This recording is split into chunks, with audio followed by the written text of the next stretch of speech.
This is the plaintiff, Johneva Jackson. She says the defendant sideswiped her car and damaged her 2002 Lincoln. Now she has dents and scratches. The guy was in a big rush. Now she's owed $1,200. So she's suing.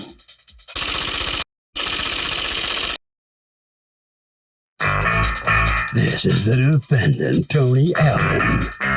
He says the cops determined there was no way he could have done the damage to the plaintiff's car and refuses to pay this woman the $1,200 she's seeking today. He's accused of being a sideswiper. The defendant has filed a countersuit for $2,500 for harassment. All parties, please raise your right hands. Welcome back to the People's Court. Next case in the docket, the plaintiff says the impatient defendant sideswiped her car and he will not pay for the damage he caused. But the defendant says the woman is trying to shake him down. He never touched her car and the cops sided with him, so he's not paying. It's the case of sideswiping scoundrel. Thank you, Douglas. You're welcome. Okay, Ms. Jackson, you're suing Mr. Allen for $1,200 in damages to your car, and you are counterclaiming against her $2,500, not to be outdone, for harassment. How did you two end up in a collision, Ms. Jackson? I had just got off work. I came to do a pickup, and as I'm sitting there waiting for the individuals to come out, Mr. Allen is coming the opposite way, toward Coming towards you, okay. Toward me. Are you parked or are you double parked or what are you? It's a narrow street, and so... Are there cars parked on both sides of the street or no? No, okay, just so one there's side. one lane one way and one lane the other way, and you are stopped? Yes. So how does the accident happen? I needed to back up to try to get out of his way to give him room. And because he's rushing, he hit the back end passenger side of my car. So this is where he hit your car? Yes. All right, you tell me, Mr. Allen, how does this happen? Yes. The street is set up where on the right side of the street is parking. It's a 2-lane street. One lane is for traffic traveling through. The other lane is for parking. Well, then which direction can the traffic travel through? What happens if two cars face each other? What do? On the opposite side of the park is where the people normally come headed west. So are you saying you were on a one-way street and she was facing the wrong way? It's pretty much, and it's not even. Not pretty much. It either is or it isn't. That's like a little bit pregnant. That doesn't exist. No, okay. Well, let me rephrase that. It isn't a one-way. It isn't a one-way street technically by a sign. However, there's no parking signs on the left headed east, but there's parking on the right.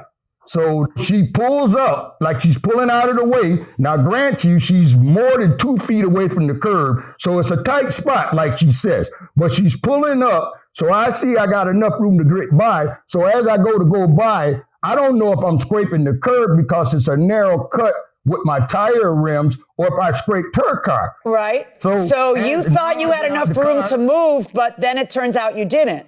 Exactly. So I'm thinking I scraped the curb. So I pull over. I acknowledge her. She says I hit her car. I says, well, let me go put my car in my yard. I'll come right back. We can assess the damage, see what it is. So it was in the evening. The street lamps were on and everything.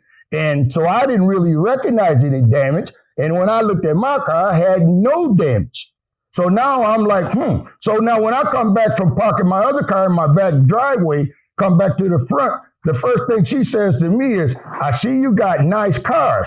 Now it raises a concern for me because now I'm like, well, what are you watching my vehicles for? And now I'm getting leery because it's like, did I really hit your car?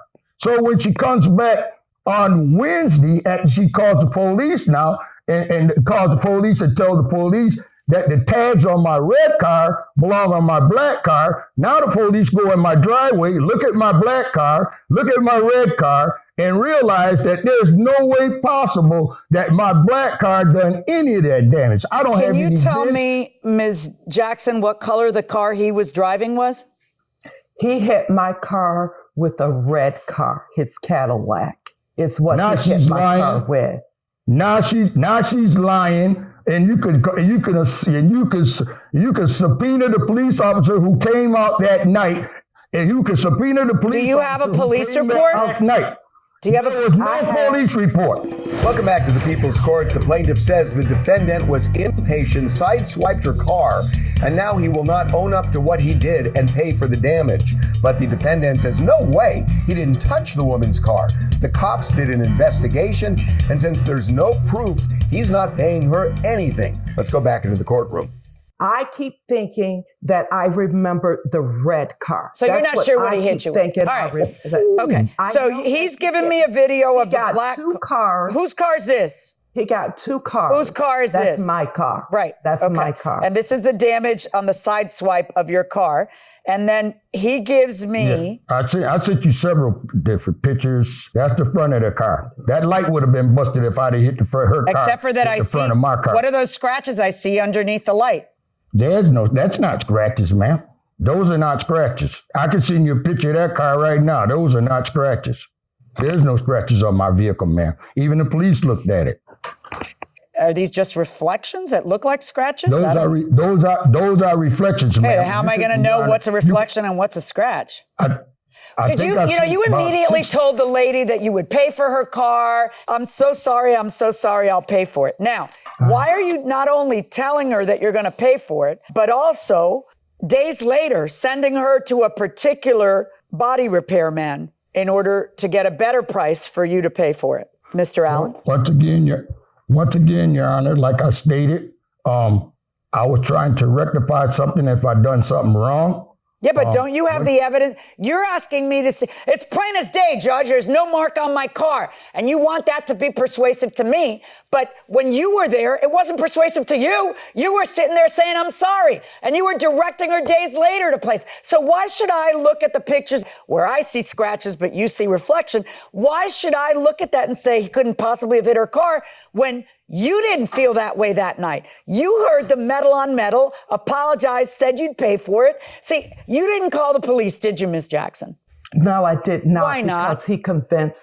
Because he said that he's a man of his word. He was going to take care of it. Yes. I told her she could call the police, Your Honor. Okay, and according to you, Mr. Allen, police, stop interrupting, please. Ms. Jackson, why didn't you call the police? Because he was nice and saying he'd pay for it? Because this is the reason I advise everyone all the time to be patient and wait for the police. Because how did that work out for you? Not so good, right? Not at all. No, look at you. Not at all. You're here.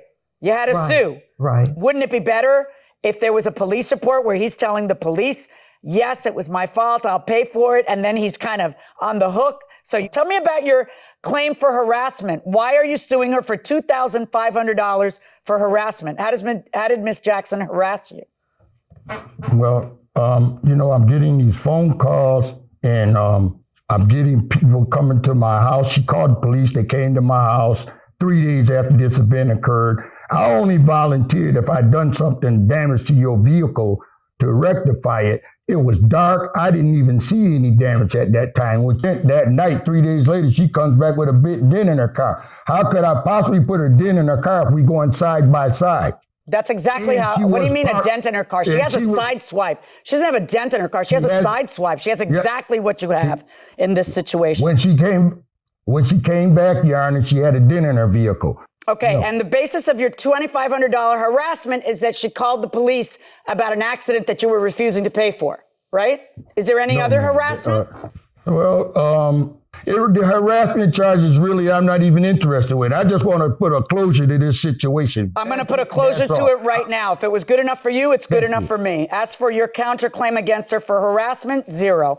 As for her claim against you for the repair, she did exactly everything that you asked her to do. The sound of a side swipe is unmistakable for anyone who's ever been in that situation, and unfortunately I have, okay? Metal on metal is unmistakable. You tell her that you're gonna pay for it, she doesn't call the police, then you tell her, oh no, that's too much, go to my guy. She goes to your guy and your guy says $1,200 and you still won't pay for it. This is the perfect and prime example of why I tell everyone, if you have a car accident and it is not your fault, call the police. Okay? There's no reason not to call the police because the tune changes later. Like this. You see? $1,200 verdict for the plaintiff. Mr. Allen, the defendant, got very upset and he has flown the coop. He left the courtroom. Ms. Jackson, I guess you're kind of happy right now. You won the case. What do you think? Well, I think it's a blessing, and things turned out like they should have. I just wish he was the man that he said he was from the beginning so that we didn't have to go through all of this. I hope you've learned to call the police if you have another incident like this, right? That's what the judge says you have to do. Most certainly. Most certainly. Good for you. All right. Harvey, what do you think? Doug, real quick, what you say at an accident scene can be used against you, so be careful. Aaron, what's the one movie you have watched the most? My Cousin Vinny.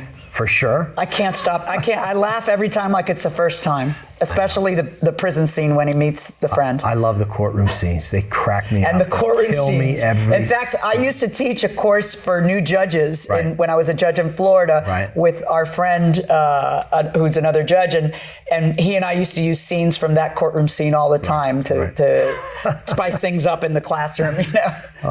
Well, for me, there's three movies that I never can turn off if I find them on TV. I have to watch them from start to finish. Wait, let me guess. Go ahead. Let me see. Miller's Crossing. Miller's Crossing, my favorite movie ever, a Coen Brothers film that was just amazing. Yeah. Dazed and Confused. Dazed and Confused because it's about Growing high up in the school in the 1970s. And yes, I graduated from high school at the late end of that decade. Right. And I don't know what the third one is. Chicken Run. Because you and I watched that. I've watched that 150 times with the kids. A million times.